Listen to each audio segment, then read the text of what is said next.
नमस्कार मित्रांनो, मी ॲडव्होकेट शेखर रासवळकर आपले माझ्या यूट्यूबमधील विधी कक्षामध्ये स्वागत आहे.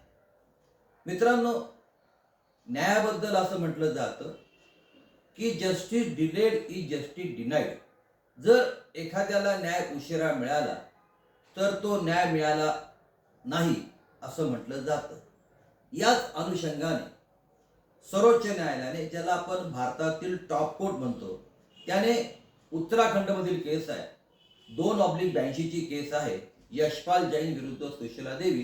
त्याच्यामध्ये जस्टिस एस रवींद्र भट आणि अरविंद कुमार यांनी 20/10/23 रोजी जवळजवळ 41 वर्षांनी हा निकाल दिला. आता त्या निकालाच्या फॅक्ट्स काय होत्या त्या फॅक्ट्समध्ये मी जाणार नाही, परंतु या दाव्याला 41 वर्ष लागल्यानंतर सर्वोच्च न्यायालयाने मग त्या दृष्टीने भारतामध्ये अजून खाली म्हणजे लोअर कोर्टामध्ये किती केसेस प्रलंबित आहे याचा त्यांनी आढावा घेतला. आता महाराष्ट्रापुरतं जर बोलायचं झालं तर महाराष्ट्रामध्ये 2 ठिकाणी म्हणजे अमरावतीमध्ये क्रिमिनल केस नंबर 61/60 आणि 778/61 या अजूनही केसेस प्रलंबित आहेत.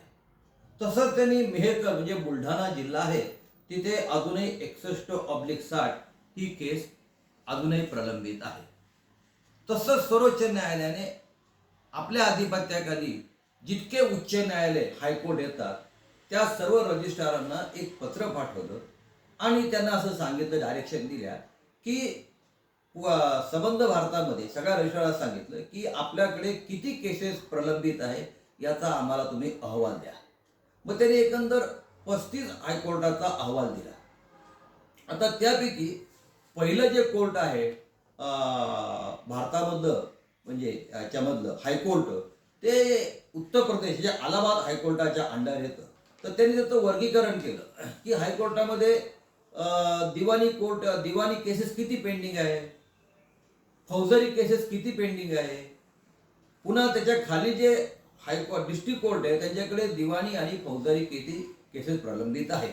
तर त्यांनी हायकोर्टात सांगितलेले की 5,62,794 या हायकोर्टामध्ये केसेस प्रलंबित आहे आणि फौजदारी म्हटलं तर 4,94,366 या क्रिमिनल केसेस हायकोर्टामध्ये अलाहाबादच्या पेंडिंग आहे. मग त्यांनी दिवाणी स्वरूपाच्या केसेसचा पुन्हा त्यांनी आढावा घेतला तर तिथे अलाहाबादच्या खालचे जे सगळे डिस्ट्रिक्ट कोर्ट आहे त्यांच्याकडे 16,38,238 इतक्या केसेस त्यांच्याकडे त्या प्रलंबित आहे आणि फौजदारीच्या केसेस आहेत त्या 9,63,45,553 या तिथे फौजदारी केसेस स्वरूपाच्या प्रलंबित आहे. त्याच्यानंतर आपलं महाराष्ट्राचा नंबर लागतो बॉम्बे हायकोर्ट. त्याच्याखाली त्यांच्याकडे मुंबई हायकोर्टाचा त्यांच्याकडे डेटा उपलब्ध असल्यामुळे त्यांनी तो डेटा काही त्याच्यामध्ये दिला नाही, परंतु खालचे जे मुंबई हायकोर्टाचे सगळे डिस्ट्रिक्ट कोर्ट आहे त्यांच्याकडे 15,96,833 या दिवाणी स्वरूपाच्या केसेस पेंडिंग आहेत आणि 34,09,391 या फौजदारी केसेस या पूर्ण महाराष्ट्रामध्ये प्रलंबित आहे. आणि सर्वात जे कमी प्रमाण आहे ते केरळचं आहे, लक्षद्वीप हायकोर्ट जे म्हणतो तिथे फक्त 140 दिवाणी आहेत आणि 365 या दिवाणी स्वरूपाचे आहेत. आता एकंदर 35 हायकोर्टामध्ये त्यांनी घेतल्यानंतर त्यांनी पूर्ण भारतामध्ये दिवाणी स्वरूपाच्या किती केसेस पेंडिंग आहेत त्यांनी सांगितलं 61,31,370 या दिवाणी स्वरूपाच्या केसेस प्रलंबित आहेत आणि 17,36,714 या फौजदारी स्वरूपाच्या केसेस प्रलंबित आहे. आणि पूर्ण भारतामध्ये दिवाणी किती पेंडिंग येतं 1,06,91,343 या केसेस प्रलंबित आहे आणि फौजदारीच्या जे केसेस आहेत त्या 3,30,43,813 या केसेस प्रलंबित आहे. आणि मग त्या अनुषंगाने त्यांनी न्याय द्यायला उशीर का लागतो याबद्दल त्यांनी जे विश्लेषण आहे, कारण आहे, व्हॉट आर द रिझन्स की काय आहे याच्याबद्दल ते विश्लेषण केलेलं आहे. तर त्यांनी पहिलं असं सांगितलं की आपल्या सिव्हिल प्रोसिजर कोडच्या ज्या काही तरतुदी आहेत, ज्या काही प्रोव्हिजन्स आहेत, त्याचं कुठल्याही प्रकारचं तंतोतंत पालन होत नाही. जे स्ट्रिक्ट कंप्लायन्स होत नाही त्यांचं म्हणणं आहे. कायद्यात प्रोव्हिजन खूप आहे, इतक्या दिवसात केलं पाहिजे, पण त्याचं कुठल्या प्रकारचं तंतोतंत पालन केलं जात नाही. दुसरं म्हणजे त्यांनी असं म्हटलं की कायद्याच्या ज्या काही तरतुदी आहेत त्याचा मिसयूज म्हणजे त्याचा गैरवापर फार मोठ्या प्रमाणामध्ये केला जातो. तिसरं त्यांनी असं कारण दिलं की आपण जो काही कोर्टामध्ये जो काही पुरावा घेतो ना, तो भयंकर लांबलचक पुरावा घेतो आणि जे काही आपण युक्तिवाद करतो तो फार मोठा लेंदी, फार मोठ्या प्रमाणामध्ये युक्तिवाद केला जातो. तिसरं ते असं म्हटलेलं आहे की जे दावे मूलतः बोगस आहे, त्याला त्यांनी प्रॉपर शब्द वापरला आहे फॉल्स आणि व्हेक्सेशियस, की जे दावे मूलतः फॉल्स आणि व्हेक्सेशियस आहे त्याच्यामध्ये कोर्टाने कुठल्या प्रकारे त्यामध्ये कॉस्ट न आकारणं हे एक त्यांनी कारण सांगितलेलं आहे. पुढचं त्यांनी काय सांगितलं की न्यायाधीश आणि वकील जे असतात यांना कायद्याचं पुरेसं प्रशिक्षण न देणं. पुढचं सांगितलं त्यांनी प्राधान्य न देणं, म्हणजे एखादी प्रायोरिटी म्हणतो. समजा एखाद्या जजला असं वाटलं की ही केस संपण्यासारखी आहे, याच्यामध्ये सगळं त्यांनी दाव्याचं स्वरूप बघितलं, मुद्दे बघितले, पुरावा बघितला, तर ही केस संपू शकते. परंतु तिला पण प्रायोरिटी द्यायची नाही, त्याच्यामध्ये पण तारीख द्यायची. आणि त्यांनी सांगितले की जबाबदारी, रिस्पॉन्सिबिलिटी आणि पारदर्शकता याचा अभाव, म्हणजे कोणावरही जबाबदारी तुम्हाला फिक्स करता येत नाही, कशामध्ये पारदर्शकता त्यामध्ये कुठली नसते. आणि या गोष्टी सांगितलं. आणि त्यांनी सांगितलं ही त्यांनी महत्त्वाची या केसमध्ये ही 1 ते 7 कारणं सांगितली. त्यांनी सांगितलं ही ठोगळमानाने मी कारणं सांगितली, याच्या व्यतिरिक्त अनेक प्रकारची ते कारणं आहेत. मग हे सगळं करत असताना सर्वोच्च न्यायालयाने शेवटी डायरेक्शन दिलं आहे. कारण ते सर्वोच्च न्यायालय आणि सर्वोच्च न्यायालय असल्यामुळे त्यांना डायरेक्शन देण्याचा पूर्णपणे अधिकार आहे, बिंग द टॉप कोर्ट. मग त्यांनी काय डायरेक्शन दिल्या, तर त्यांनी डायरेक्शन अशा दिल्या की ऑर्डर 5 जे आहे सिव्हिल प्रोसिजर कोडचं ते सर्व्हिस ऑफ समन्सबद्धच आहे. त्यांनी सांगितलेले की तालुक्यातले जे कोर्ट आहेत तसंच डिस्ट्रिक्टमधले जे कोर्ट आहेत त्यांची समन्साची बजावणी ही प्रतिवादीवरती वेळेमध्ये म्हणजे योग्य मुदतीत झाली पाहिजे, योग्य कालावधीमध्ये झाली पाहिजे. आणि या प्रतिवादींना योग्य प्रकारे समन्साची बजावणी मुदतीमध्ये होते किंवा नाही याचं नियंत्रण जिल्ह्याचे जे डिस्ट्रिक्ट जज असतात त्याचं त्याच्यावरती पूर्णपणे नियंत्रण असलं पाहिजे. आणि त्यांनी त्या प्रकारचा डेटा गोळा करून त्यांनी तो डेटा उच्च न्यायालयामध्ये जी एक समिती गठीत केलेली आहे त्या समितीला त्यांनी तो डेटा पाठवायचा आहे. दुसरं त्यांनी सांगितलं, दुसरी डायरेक्शन अशी दिली की रिटर्न स्टेटमेंट ऑर्डर 8. ऑर्डर 8 काय आहे की filing of return statement, set of आणि काउंटर क्लेम बद्दलच आहे. ते सांगितलं की एकदा समन्स लागलं की तुम्हाला समन्स लागल्यापासून 30 दिवसाच्या आत तुम्ही कैफियत रिटर्न स्टेटमेंट हे कोर्टात दाखल केलं पाहिजे. जर काही अपरिहार्य कारणामुळे जर तुम्हाला काही तुमची डब्ल्यू देता आली नाही तर तुम्हाला जास्तीत जास्त कोर्ट 60 दिवसाच्या आत म्हणजे 90 दिवस हे तुम्हाला मुदत देऊ शकतो. परंतु ही मुदत देताना कोर्टाने मी याला 60 दिवस का देतोय याचं रिझनिंग व्यवस्थित दिलं पाहिजे. नंतर मग एकदा कैफियत झाली की मग ॲडमिशन आणि डिनायल ऑफ डॉक्युमेंट असतं. कोणते दस्तऐवज वादी प्रतिवादीला मान्य कबूल आहे ते करत असताना CPCचं कलम 89(1) आहे, त्याच्यामध्ये समजूत आहे की कोर्टाच्या बाहेर काही समजूत होण्याची शक्यता आहे का, whether there is any possibility of compromise outer the court. त्यामध्ये आर्बिट्रेशन आहे, कन्सिलेशन आहे, मीडिएशन आहे, याच्यामध्ये काही शक्यता आहे का. आणि त्यांनी तो 60 दिवसाच्या आत जर ते काही कॉम्प्रोमाइज किंवा काही झालं नाही तर त्यांनी तो दावा हा मूळ कोर्टाकडे परत पाठवायचा आहे. आणि मग त्यांनी असं पुढे म्हटलं, डायरेक्शन दिलं आहे की तो दावा मूळ कोर्टाकडे जर परत आला मग कोर्टाने खुल्या कोर्टामध्ये म्हणजे ओपन कोर्टामध्ये 7 दिवसाच्या आत इश्यूज, ज्याला आपण मराठीमध्ये मुद्दे म्हणतो, ते त्यांनी मुद्दे काढले पाहिजे. मग एकदा मुद्दे काढले मी कोर्टाने काय करायचं, मग कोर्टाने वादीचे वकील, प्रतिवादीचे वकील या दोघांना बोलावून घ्यायचं आणि त्यांना विचारायचं की तुम्हाला कोणती तारीख सोयीची आहे. दोघांना विचारायचं, तुमचं डायरी बघा, मला तारीख सांगा. पण हे करत असताना कोर्टाने स्वतःची पण डायरी बघायची आहे की ती तारीख जी दोन्ही वकिलांना सूट आहे ती त्या कोर्टाला सूट आहे किंवा नाही. याचं कारण असं की त्या तारखेला तो दावा हा कोणत्याही परिस्थितीमध्ये चालला पाहिजे. तिसरं पुढचं ऑर्डर 17 सांगितली त्यांनी. 17 म्हणजे ॲडजॉर्नमेंट. ते सांगितलं आहे की एखाद्या वकिलांनी जर तहकुबीचा अर्ज दिला तर तहकुबीचा अर्ज मंजूर करताना तो अत्यंत काळजीपूर्वक बघितला पाहिजे. कारण तुम्ही लाईटली कुठली ॲडजॉर्नमेंट देता कामा नये.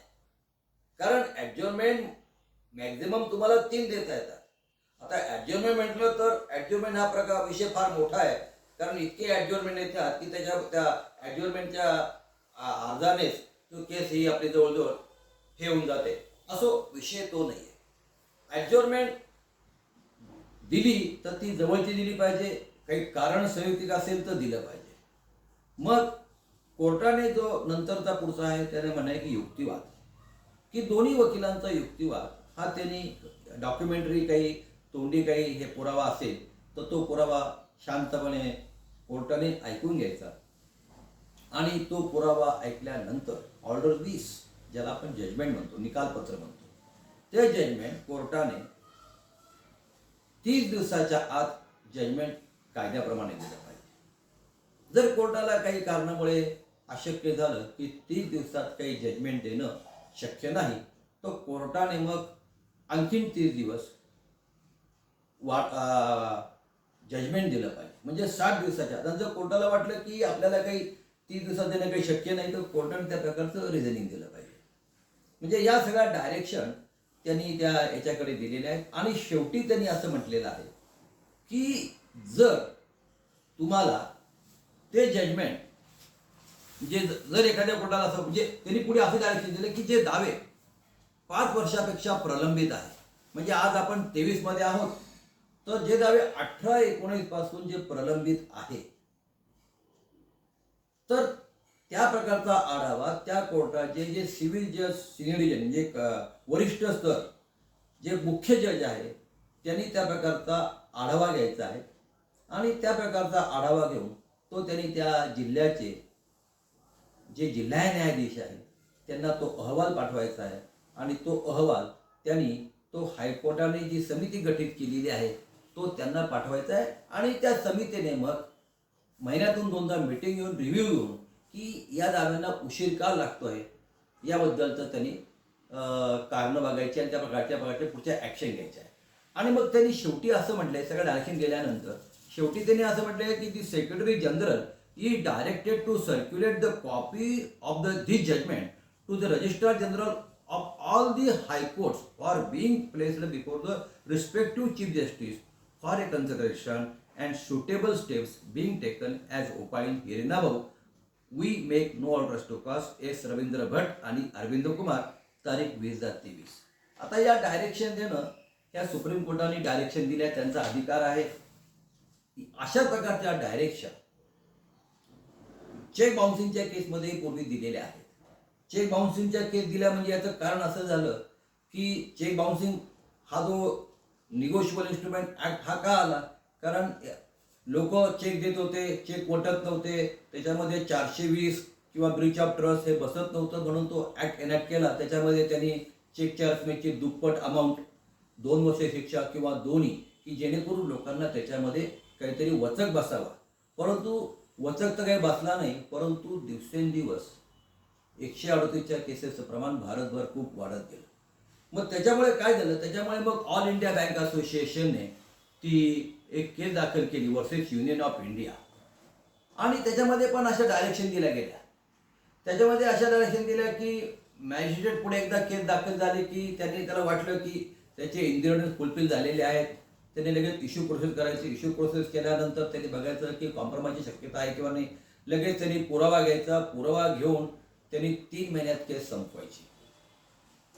असं त्यांनी डायरेक्शन पूर्वी ती जी केस आहे 18/13 इंडियन बँक असोसिएशन विरुद्ध युनियन ऑफ इंडिया त्यांनी दिली होती. आणि त्याच प्रकारची जी दुसरी जी केस आहे, मकवाना वर्सेस तुलसीदास, न्यायमूर्ती बोबडे आणि न्यायमूर्ती नागेश्वर राव, त्यांच्याकडे पण त्या 2005ची केस होती आणि ती चेकची अमाऊंट होती 1,70,000ची केस होती आणि ती 20 साली हिअरिंगला आली होती 15 वर्षांनी. त्यावेळेस सुप्रीम कोर्टाने ह्याच डायरेक्शन दिल्या होत्या. परंतु काय होतं, डायरेक्शन दिल्या जातात, डायरेक्शन देणं हे सुप्रीम कोर्टाचं कामच आहे. परंतु प्रश्न असा येतो की आता मी सहज नाशिक कोर्टामध्ये आपल्या जे 138चा ऑफ द रेकॉर्ड सर्वे घेतला, तर आपल्या नाशिक कोर्टामध्ये एकंदर 10,000 केसेस पेंडिंग आहे. आपल्याकडे एक कोर्ट एक्सक्लुझिव्हली हे 138 साठी आहे आणि 2 कोर्ट जे आहेत हे पार्शली त्यांच्याकडे 138च्या केसेस पाठवले आहेत. तर एकंदर केसेस 10,000 आपल्या कोर्टाकडे पेंडिंग आहे. म्हणजे एक एक्सक्लुझिव्हली एका कोर्टाकडे 5,500, एकाकडे 1,300, एकाकडे 3,200. आणखीन चौथं कोर्ट आहे त्याच्याकडे माझ्याकडे डेटा अवेलेबल नाही आहे. परंतु या 10,000 केसेस जरी आपण गृहीत जरी धरल्या तरी या 3 कोर्टाला म्हणजे या 3 ठिकाणी या डायरेक्शनप्रमाणे निकाल देणं शक्य आहे का? तर शक्य नाही. कारण इतक्या केसाचा निकाल देणं, कारण न्याय देताना तुम्हाला तो न्याय दिला पाहिजे. घाई करून पण चालणार नाही, पुन्हा सगळ्या प्रोसिजर मला फॉलो करावं लागते. मग तुम्हाला या डायरेक्शनप्रमाणे जर काम करायचं असेल तर तुम्हाला उदाहरणार्थ सहज आपण गृहीत असं धरलं की या 10,000 केसेस जर आपण 10 जजेस समजा नेमले एक्सक्लुझिव्हली 138 साठी, तर प्रत्येकाकडे 1,000 केस जातील. 1,000 केस म्हणजे 4 रविवार गेले, 2 शनिवार गेले, काही दिवस कोर्ट रजेवर जातं. मग रोजचा समजा 35-40चा खरडा झाला तर डायरेक्शनचा भरपूर प्रमाणामध्ये उपयोग होऊ शकेल. आणि असे फॅमिली कोर्ट असू तर 30 तर आहे.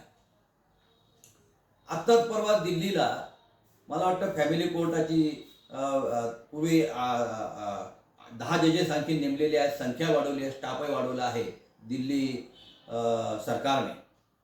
थोडक्यात काय की जर तुम्हाला न्याय लवकर पाहिजे असेल तर तुम्हाला न्यायाधीशांची संख्या ही तुम्हाला भरपूर प्रमाणामध्ये वाढवावी लागेल. तुम्हाला सर्वे घ्यावा लागेल की किती जजेसची काय न्यायाधीश संख्या वाढून चालणार नाही, तर तुम्हाला त्या प्रमाणामध्ये स्टाफही वाढवावा लागेल.